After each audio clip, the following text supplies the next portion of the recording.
आज हम लाए हैं एक साइंटिफिक सर्वाइवल मूवी जो मैंने हाल ही में नेटफ्लिक्स पर देखी थी। ये एपोक्लिप्स के बाद यानी जब पृथ्वी में लाइफ लगभग मिट चुकी है तब की कहानी है। ये उन लोगों की सर्वाइवल स्टोरी है जो एपोक्लिप्स के बाद इस पृथ्वी पर सर्वाइव कर रहे हैं। हमने पृथ्वी के सारे पेड़ पौधे काट डाले, यहाँ की हवा को इतना दूषित कर दिया है कि सांस लेना भी मुश्किल हो गया है। हमने अपने प्लेनेट को इतना नुकसान पहुंचा दिया है कि अब यहाँ कोई भी नहीं रह सकता। कुछ ही लोग जिंदा बचे हुए हैं जो दूसरे प्लेनेट्स में ले जाए जा रहे हैं, लेकिन पृथ्वी को फिर से रहने लायक बनाने की कोशिश में कुछ साइंटिस्ट यहीं पर रुक जाते हैं। मूवी की हीरोइन एक ऐसी सर्वाइवल साइंटिस्ट है। इतनी बुरी सिचुएशन में उसने किस तरह सर्वाइव किया और क्या वो हमारे प्लेनेट को रहने लायक बना सकी? इन सभी सवालों के जवाब हमें इस मूवी में मिलेंगे। तो चलिए दोस्तों, इस मूवी को देखते हैं जिसका नाम है आईओ। मूवी की शुरुआत में स्पेस से पृथ्वी को दिखाते हैं जो नॉर्मली नीले और हरे रंग का दिखता है। दिखने में तो सुंदर भी लगता है, लेकिन यहाँ देखिए वो धीरे धीरे पर्पल रंग का हो रहा है। तभी एक लड़की का वॉइस ओवर आता है कि अत्यधिक प्रदूषण से दुनिया की हवा पर्पल रंग की हो रही है। बिना साफ हवा के हर सेकंड दुनिया के हर कोने में लोग भारी संख्या में मर रहे हैं। जो लोग बचे हैं उन्हें बहुत सारे रॉकेट्स में एक स्पेस स्टेशन में लेके जाते हैं जो जुपिटर पर बना है। इस स्पेस स्टेशन का नाम है आईओ। अब धरती पर एक अंडरग्राउंड को दिखाते हैं जहां मूवी की हीरोइन सैम है जो अपने वॉइस ओवर में ये सब बता रही थी। उसने मास्क पहना हुआ है क्योंकि अगर वो मास्क उतारेगी तो मर जाएगी, और इस हालत में वो अपने रिसर्च के लिए यहाँ पर कुछ चीजें लेने आई होती है। ये एक आर्ट गैलरी है। वो देखती है कि फर्श पर कीड़े रेंग रहे हैं, फिर वो लाइटर जलाती है तो आग पर्पल कलर की हो जाती है। इसका मतलब है कि यहाँ की हवा हद से ज्यादा पॉल्यूटेड हो गई है। उसे हैरानी होती है कि ये कीड़े इस जहरीली हवा में जिंदा कैसे रह सकते हैं, और फिर अपनी रिसर्च के लिए वो कीड़ों का सैंपल भी ले लेती है। और तब वो उस आर्ट गैलरी की एक पुरानी पेंटिंग को निहारती है और कुछ ही देर में उसका ऑक्सीजन सिलेंडर खाली होने लगता है और वो तुरंत बाहर भागती है। देखिए कि बाहर की दुनिया कैसी है। हर तरफ धुआं ही धुआं होता है और दूर दूर तक कोई इंसान नहीं होता।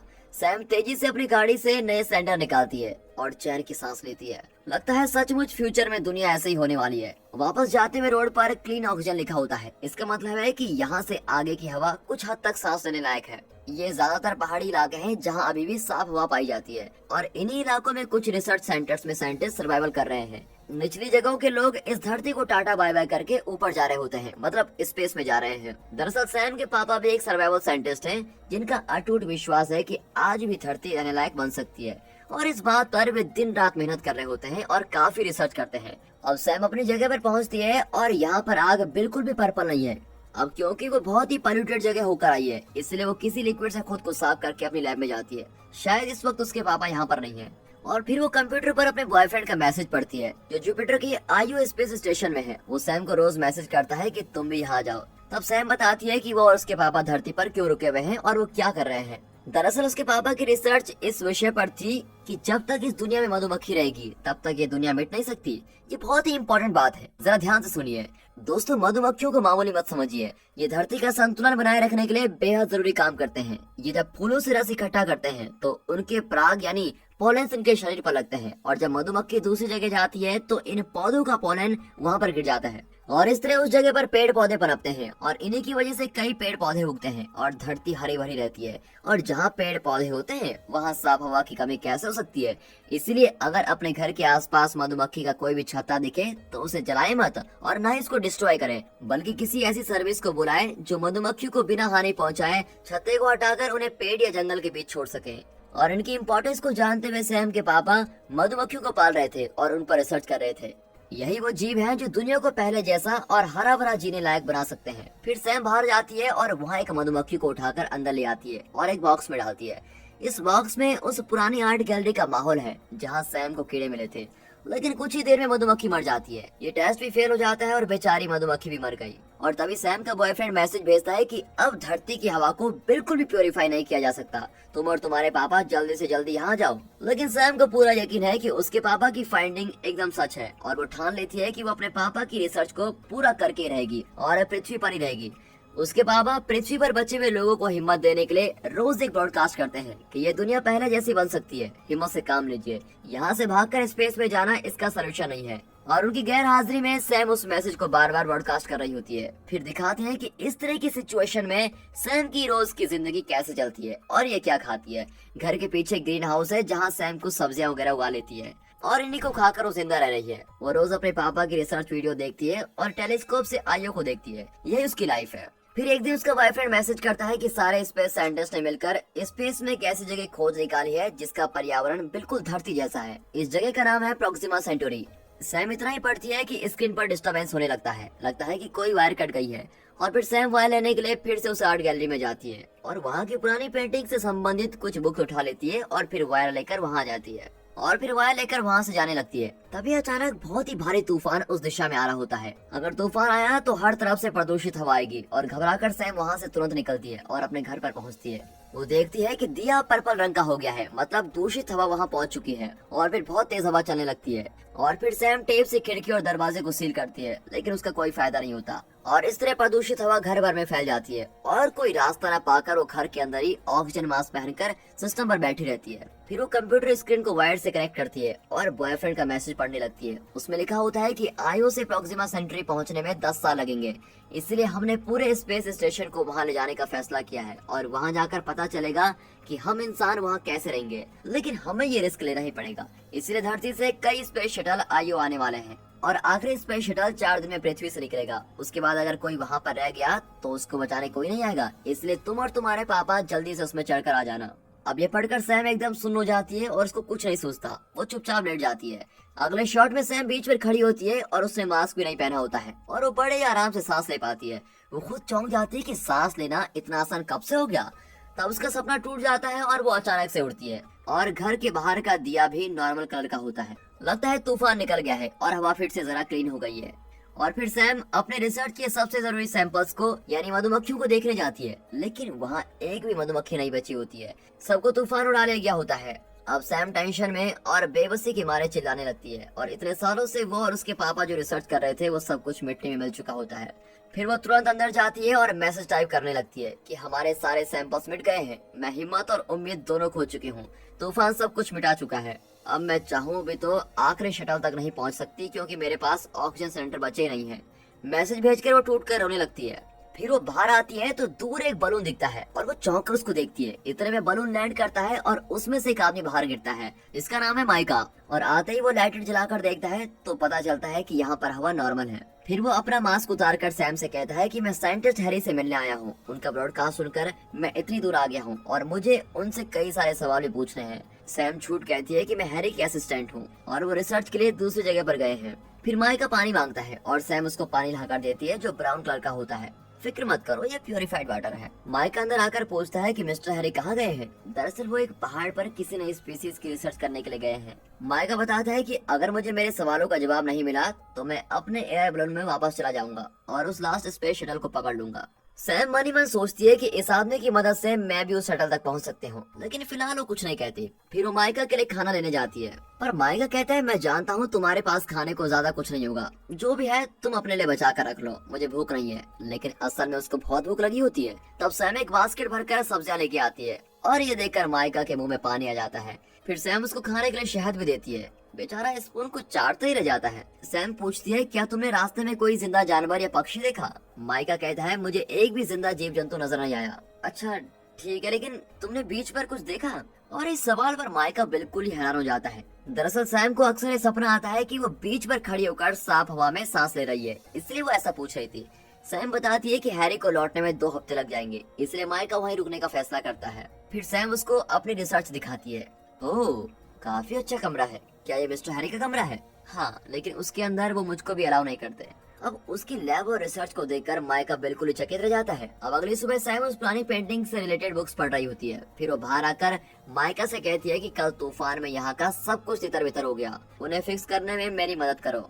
वो उसकी हेल्प करता है और विंड डायरेक्शन दिखाने वाली मशीन को सीधा करता है। फिर वे अंदर जाते हैं और माइका सैम की बुक पढ़ने लगता है और तब सैम अपने बॉयफ्रेंड के बारे में बताती है और माइका भी अपने कई एक्सपीरियंसेस के बारे में बताने लगता है। और इस तरह दोनों बहुत दिन बाद अपना दिल खोलकर किसी से बातें कर रहे होते हैं। अब सैम को माइका पर विश्वास होने लगता है और वो अपने पापा के बारे में बताने लगती है।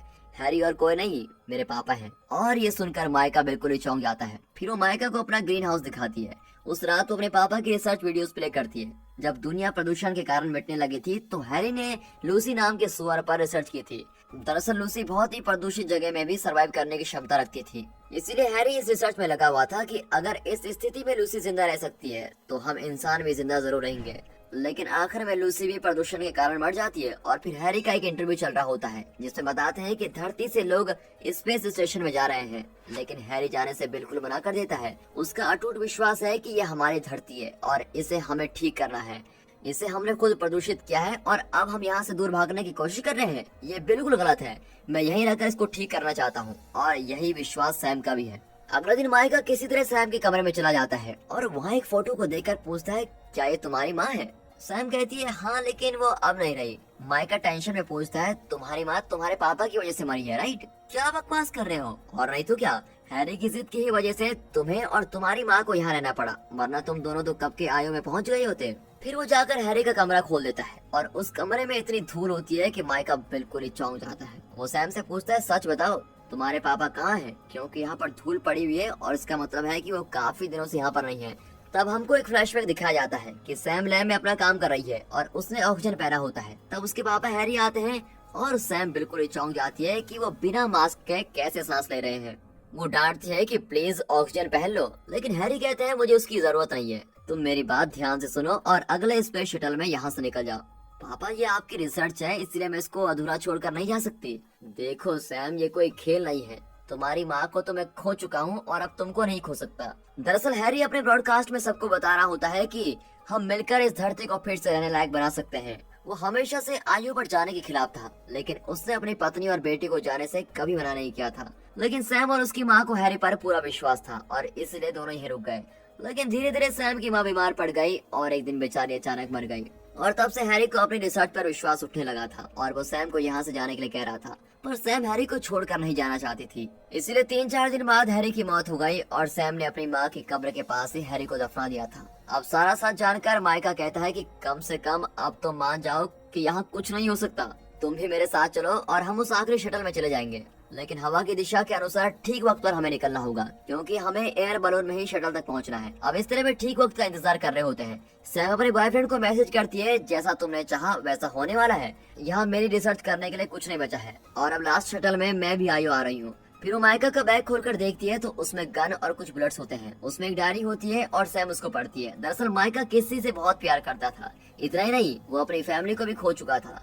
अब ये सब पढ़कर सैम उसके लिए बहुत ही दुखी होती है और बाहर माइका हवा की दिशा को चेक कर रहा होता है। सैम अपनी जरूरत की चीजें पैक कर रही होती है। उसकी मदद के लिए माइका मधुमक्खियों के खाली बॉक्सेस को लेने जाता है, लेकिन वहाँ किसी चीज को देखकर तुरंत सैम के पास भागा आता है और उसे बॉक्सेस के पास लेके जाता है। वे देखते हैं कि इतने भारी भरकम तूफान के बाद भी एक मधुमक्खी जिंदा है और वो भी मधुमक्खियों की रानी है। मतलब हैरी की थ्योरी सच निकले। लेकिन इस अकेली मधुमक्खी को रखकर कोई रिसर्च नहीं की जा सकती और इसलिए सैम उसको उड़ने देती है। अब फिर शाम को सैम का बॉयफ्रेंड मैसेज करता है कि ये तुम्हारे लिए मेरा लास्ट मैसेज है। इसके बाद तुम मेरे मैसेज का इंतजार मत करना, क्योंकि मुझे प्रॉक्सिमा सेंचुरी में एक रिसर्च का काम मिल चुका है जो बहुत ही इंटरेस्टिंग काम है। इसमें मुझे 10 साल से भी ज्यादा लग सकते हैं और अगर 10 साल बाद तुम मुझे याद रही तो देखा जाएगा। इस तरह का ब्रेकअप लेटर पढ़कर सैम मायूस हो जाती है, क्योंकि वो सिर्फ अपने बॉयफ्रेंड के लिए आयु पर जाना चाहती थी। अब लेकिन ये मैसेज पढ़ने के बाद वो बेचारी टूट जाती है। बाहर हवा की दिशा भी ठीक नहीं होती और माइका अंदर आ जाता है और सैम को इतना मायूस होता देखकर वो उसको खाना पका कर देता है और हंसी मजाक करके उसको हंसाने की कोशिश करता है। और इस तरह इन दोनों की नजदीकियां बढ़ती जाती हैं और फिर अगले 2 दिन वो बहुत ही खुशी से रहते हैं। अब उस रात सैम आसमान को देखती है। उसके पापा जितने प्यारे हैं उतने ही प्यारी ये धरती भी है। इसको छोड़कर जाने की बात सोचकर उसको बहुत ही दुख होता है। तब एयर बलून बीप करने लगता है, मतलब हवा की दिशा बिल्कुल ठीक है और वो उड़ने के लिए बिल्कुल तैयार है। अगली सुबह रेडियो पर इमरजेंसी न्यूज आती है कि स्पेस शटल जहां से निकलने वाला था उस जगह पर कोई टेक्निकल प्रॉब्लम है, इसीलिए अब शटल दूसरी जगह से निकलेगा जो इस जगह से बहुत ही दूर है और सिर्फ 24 घंटों में इन्हें वहां पहुंचना होगा, जो लगभग नामुमकिन है। अमाई का टेंशन में किचन में तोड़फोड़ मचा देता है कि मनहूस जगह पर मुझे आना ही नहीं चाहिए था। मेरे और मेरे परिवार की मौत का कारण सिर्फ तुम्हारे पापा है। हैरी के ब्रॉडकास्ट को सुनकर मुझे विश्वास होने लगा था कि यह धरती फिर से रहने लायक हो जाएगी। इसे ना तो मैं आयु गया और ना ही अपने परिवार को जाने दिया और आज मेरा पूरा परिवार मिट गया है और अब मैं भी मर जाऊंगा। और अपनी बेबसी में वो सब कुछ कह रहा होता है। अब सैम भी उसकी बातें सुनकर बड़ी दुखी होती है। अब सैम माइका जैसे दूसरे लोगों को ठीक इन्फॉर्मेशन देना चाहती है। वो नहीं चाहती कि उसके पापा के भरोसे कोई भी धरती पर है, इसीलिए वो उसी फ्रीक्वेंसी में ब्रॉडकास्ट मैसेज करती है कि मेरे पापा 1 साल पहले इस दुनिया से चल बसे थे और अब हम कोई रिसर्च नहीं कर रहे हैं, इसलिए अब धरती पर रहने की कोई उम्मीद नहीं है। अगर कोई यहाँ बचा है तो प्लीज लास्ट शटल में जाकर आइयो पहुंच जाओ। ये ब्रॉडकास्ट करके वो माइका के पास जाती है। अगर इन्हें 24 घंटों में वहां पहुंचना है तो बलून के लिए बहुत ही ज्यादा हीलियम गैस की जरूरत होगी, पर माइका के पास उतना हीलियम स्टॉक नहीं होता, इसीलिए वो बहुत ही टेंशन में होता है। लेकिन सैम उसको शांत करते हुए कहती है, मैं जानती हूँ कि हीलियम कहाँ मिलेगा। वहाँ जाना जरा मुश्किल है क्योंकि वहाँ पॉल्यूशन बहुत ज्यादा है, लेकिन हम मैनेज कर सकते हैं। और ये कहकर वो बाहर निकलते हैं। सैम दिया बुझा देती है क्योंकि अब उसकी कोई जरूरत नहीं है। फिर वे अपनी चीजें पैक करके निकलते हैं और एयर बलून को भी साथ ले जाते हैं ताकि अगर हीलियम मिल गया तो वहीं से वे स्पेशल की ओर निकल पड़ेंगे। अब उस जगह से पहले सैम एक स्पॉट पर रुकती है और उस आर्ट गैलरी को देखती है। फिर वे आगे बढ़ते हैं तो वहाँ कई हीलियम स्टैंडर्ड्स को देखकर माइका बहुत ही खुश होता है और उस रात वे वहीं रुक जाते हैं। अब सुबह माइका बलून में हीलियम गैस भरता है। दरअसल सैम आयो नहीं जाना चाहती, लेकिन उसके पास और कोई ऑप्शन नहीं होता, इसलिए वो माइका की बात मान गई थी। ऐसा हर किसी के साथ होता है ना, चाहे जान पर ही क्यों ना आ जाए। ऐसी कुछ चीजें हैं जिन्हें हम नहीं करना चाहते। सैम की भी बिल्कुल यही हालत होती है। वो अचानक गाड़ी में बैठकर कहती है कि मैं 10 मिनट में लौट कर आऊंगी, और माइका कहता है कि 1 घंटे के अंदर हमें निकलना है, जल्दी आ जाना। ठीक है कहकर वो आर्ट गैलरी के अंदर जाती है। लगता है उसे इस जगह और यहाँ की पेंटिंग से खास लगाव है। फिर वो एक दरवाजा खोलती है तो वहाँ अच्छी रोशनी होती है और लगता है हवा भी साफ है।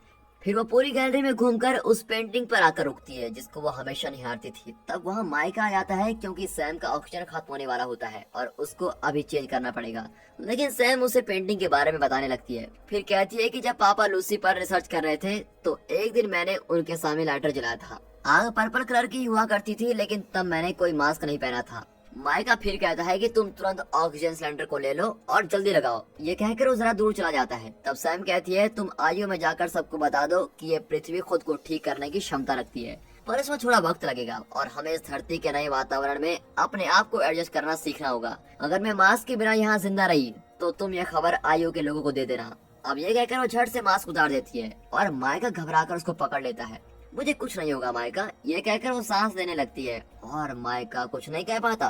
अगले शॉट में दिखाते हैं कि माइका अकेला ही शटल की ओर जा रहा है। तब सैम का वॉइस ओवर बताता है कि हम चाहे कितने ही नए प्लैनेट्स का पता लगा ले, पर पृथ्वी जैसा प्लैनेट हमको कहीं नहीं मिलने वाला। हमने जो गलती करके इसको इतना बदतर बना दिया है, अब हमें खुद ही धरती को पहले जैसा बनाना पड़ेगा। और सबसे इम्पोर्टेंट बात यह है कि हमें इंतजार करना होगा और सब्र से काम लेना होगा। लेकिन इस धरती को छोड़कर जाने की कोई जरूरत नहीं है, बल्कि उसके नए माहौल में खुद को ढाल लेना है। अब अंत में दिखाते हैं कि सैम एक बीच पर खड़ी है और उसके साथ एक छोटा लड़का है जो शायद उसका और माइका का बेटा है। सैम माइका के लिए मैसेज लिखती है कि पृथ्वी बहुत ही खूबसूरत है, हवा भी साफ हो गई है। जो लोग इसको छोड़कर जा चुके हैं उनसे कहो कि पृथ्वी की हालत से डरने के बजाय इसे अपनाने की कोशिश करें, तो यहाँ पर हर कोई रह सकता है। अब यहाँ की हवा धीरे धीरे साफ हो रही है और मेरे बालों को भी सहला रही है। जिस पृथ्वी को हमने दूषित किया था वो अब अपने आप को निहारने की कोशिश कर रही है। जीने के लिए इससे बेहतर प्लेनेट नहीं मिल सकता। हम दोनों तुम्हारा इंतजार कर रहे हैं। और इसी के साथ दोस्तों ये मूवी यहाँ पर खत्म होती है।